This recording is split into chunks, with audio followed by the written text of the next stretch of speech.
Hello friends, welcome to our channel freshers now Telugu. నా పేరు శ్రీకాంత్. ఈరోజు మనం ఈ వీడియోలో electronics corporation of India limited అన్న వాళ్ళు టెక్నికల్ ఆఫీసర్ మరియు సైంటిఫిక్ అసిస్టెంట్ పోస్టులను భర్తీ చేయడానికి దరఖాస్తులు కోరుతున్నారు. సో ఆ నోటిఫికేషన్ యొక్క వివరాలు ఏంటో ఈరోజు మనం ఈ వీడియోలో తెలుసుకుందాం. ఈ వీడియోలోకి వెళ్లే ముందు మా ఛానల్ని సబ్స్క్రైబ్ చేసుకోండి. మరిన్ని కొత్త వీడియోస్ కోసం పక్కనే ఉన్న బెల్ ఐకాన్ని ప్రెస్ చేయండి. ముందుగా ఈ పోస్టులను కాంట్రాక్ట్ బేసిస్ మీద అయితే తీసుకుంటున్నారు. ఇక్కడ కాంట్రాక్ట్ అన్నది మనకి 1 year అయితే ఉంది. సో మీ యొక్క పర్ఫార్మెన్స్ని బట్టి ఆ కాంట్రాక్ట్ కూడా ఎక్స్టెండ్ అవ్వచ్చు.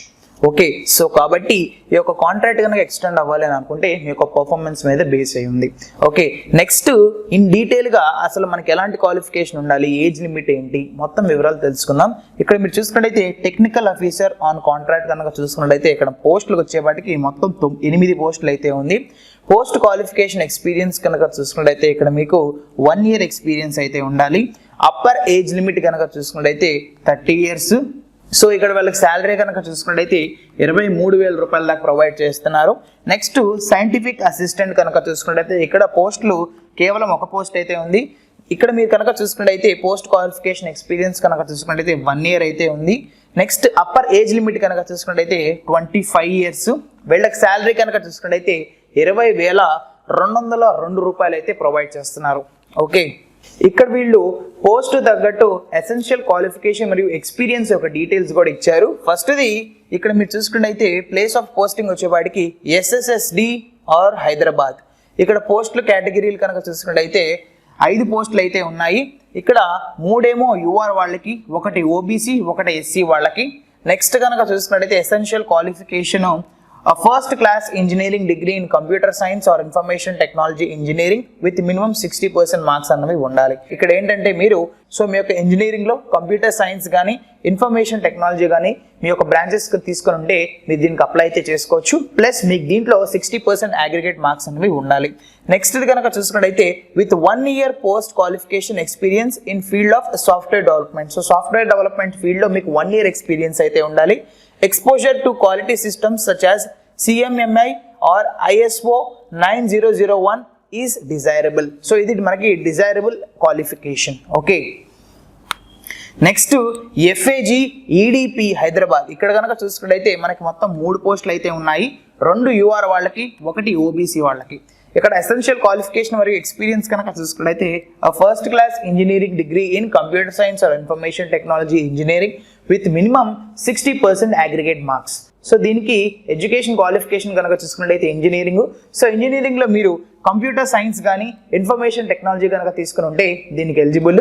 ప్లస్ వాటిల్లో మీకు 60% మార్క్స్ అనేవి ఖచ్చితంగా ఉండాలి. Okay, number 1. నెక్స్ట్ ఇది కనుక చూసుకున్నట్టయితే 1 year పోస్ట్ క్వాలిఫికేషన్ ఉండాలి in the field of PL SQL on Oracle database with developer 2000. Okay, next the SSPD Hyderabad. ఇక్కడ మీకు 1 vacancy అయితే ఉంది, అది కూడా అన్రిజర్వ్డ్ వాళ్ళకి. ఎసెన్షియల్ క్వాలిఫికేషన్ కనుక చూసుకున్నట్టయితే first class diploma in engineering with at least 60% aggregate marks from any institution recognised by the state board of technical education in electrical or electronics or instrumentation. So మీరు electrical, electronics or ఇన్స్ట్రుమెంటేషన్లో diploma in engineering చేస్తే కనుక మీరు దీనికి apply అయితే చేసుకోవచ్చు. Plus మీకు వీటిల్లో 60% మార్క్స్ అనేవి ఖచ్చితంగా ఉండాలి. Should have minimum 1 year post qualification experience in the field of security and surveillance systems etcetera. So మీకు 1 year పోస్ట్ క్వాలిఫికేషన్ అయితే ఉండాలి. సో మీకు 1 year ఎక్స్పీరియన్స్ కనుక చూసుకున్నట్టయితే ఎలాంటి ఫీల్డ్స్లో ఉండాలంటే సెక్యూరిటీ అండ్ సర్వేలెన్స్ సిస్టమ్స్లో మీకు ఎక్స్పీరియన్స్ అనేది ఉండాలి. అప్పుడే మీరు దీనికి ఎలిజిబుల్. ఓకే, తర్వాతది నెక్స్ట్ వెరీ ఇంపార్టెంట్ కనుక చూసుకున్నట్టయితే సెలక్షన్ ప్రాసెస్. సో మనకి ఇక్కడ సెలక్షన్ ప్రాసెస్ ఎలా ఉంటుందో చూద్దాము. For technical officer on contract the candidate will be shortlisted in the ratio of 1:5 based on the marks obtained in their BE or BTech and 1 year post qualification relevant experience in order of merit. So first మిమ్మల్ని short list అయితే చేస్తారు. Short list అన్నది మీ యొక్క education qualification, BE లేదా BTech సంబంధించిన education క్వాలిఫికేషన్లో వచ్చిన marks ఆధారంగా number 1. Number 2 ఏంటంటే మీకు పోస్ట్ క్వాలిఫికేషన్ ఎక్స్పీరియన్స్ అయితే ఉండాలని చెప్పాం కదా ఇందాక. సో దాన్ని బట్టి మెరిట్ లిస్ట్ అనేది తీస్తారు. Such candidates will be called for virtual interview and selected based on the performance and relevant experience. So next ఎవరైతే షార్ట్ లిస్ట్ అయ్యారో వాళ్ళని ఈ యొక్క ఇంటర్వ్యూకి పిలుస్తారు. సో ఇంటర్వ్యూలు ఎలా సెలెక్ట్ చేస్తారంటే మీ యొక్క రిలవెంట్ ఎక్స్పీరియన్స్ ని బట్టి సెలెక్ట్ చేయడం జరుగుతుంది. The successful candidates at personal interview will be considered for final selection subject to the successful completion of the document verification. So ఎవరైతే పర్సనల్ ఇంటర్వ్యూలో మంచిగా పర్ఫామ్ చేశారో వాళ్ళని సెలెక్ట్ చేస్తారు. అదే మనకి ఫైనల్ సెలక్షన్. దాని తర్వాత డాక్యుమెంట్ వెరిఫికేషన్ అనేది జరుగుతుంది. ఓకే, ఇక్కడ మీరు చూసుకున్నట్లయితే the date of interview and document verification will be intimated by email in due course of time and candidates are required to attend for interview within short notice. So ఇక్కడ ఏంటంటే మనకి ఇంటర్వ్యూకి సంబంధించిన వివరాలు, document verification సంబంధించిన వివరాలు మీరు registered అయిన ఈమెయిల్ ఐడికి మీ యొక్క డీటెయిల్స్ అనేవి పంపిస్తారు. సో మీరు తరచుగా చెక్ చేసుకుంటూ ఉంటే సరిపోతుంది. నెక్స్ట్ ది సైంటిఫిక్ అసిస్టెంట్ కనుక చూసుకున్నట్టయితే the candidates will be short listed for document verification on the basis of marks obtained in education qualification diploma and 1 year post qualification relevant experience in order of merit. The candidate will be selected subject to successful verification of document verification. So ఇక్కడ ఏంటంటే ఇక్కడ మీరు గమనించి చూసుకున్నట్టయితే scientific assistant కి document verification ద్వారా మిమ్మల్ని select చేయడం జరుగుతుంది. సో ఇక్కడ బేసిస్ అసలు ఎలా సెలెక్ట్ చేస్తారంటే మీకు మీ యొక్క ఎడ్యుకేషన్ క్వాలిఫికేషన్స్ లో వచ్చిన మార్క్స్ ఆధారంగా మిమ్మల్ని సెలెక్ట్ చేయడం జరుగుతుంది.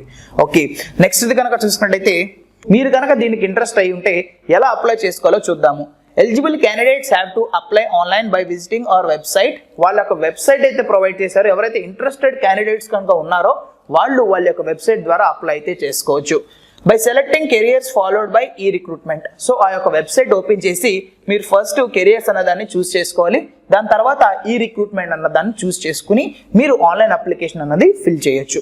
The online application process will be operationally from 4 March 2021 to 18th March 2021. So ఇక్కడ మనకి రిజిస్ట్రేషన్ ప్రాసెస్ అనేది March 4th నుంచి ప్రారంభమైంది. సో లాస్ట్ డేట్ వచ్చేవాడికి March 18th. సో ఎవరైనా అప్లై చేసుకోవాలి అని అనుకుంటే ఈ డేట్ లోపల అప్లై చేసుకోవడానికి ప్రయత్నించండి. ఓకే, నెక్స్ట్ ఏజ్ లిమిట్ మరియు ఏజ్ రిలాక్సేషన్ యొక్క వివరాలు కనుక చూసుకున్నట్లయితే upper age limit as on 31st January 2021 should not be more than 30 years for general and EWS candidates. So ఇక్కడ ఏంటంటే జనరల్ మరియు ఈడబ్ల్యూఎస్ క్యాండిడేట్స్ కి 30 years అనేది age limit. The upper age limit will be relaxed for SC/ST candidates by 5 years. So ఇక్కడ మనకి age relaxation అయితే ఉంది as per the government rules ప్రకారం. సో ఎవరైతే SC/ST క్యాండిడేట్స్ ఉన్నారో వాళ్ళకి 5 years ఏజ్ రిలాక్సేషన్ అయితే ఉంది.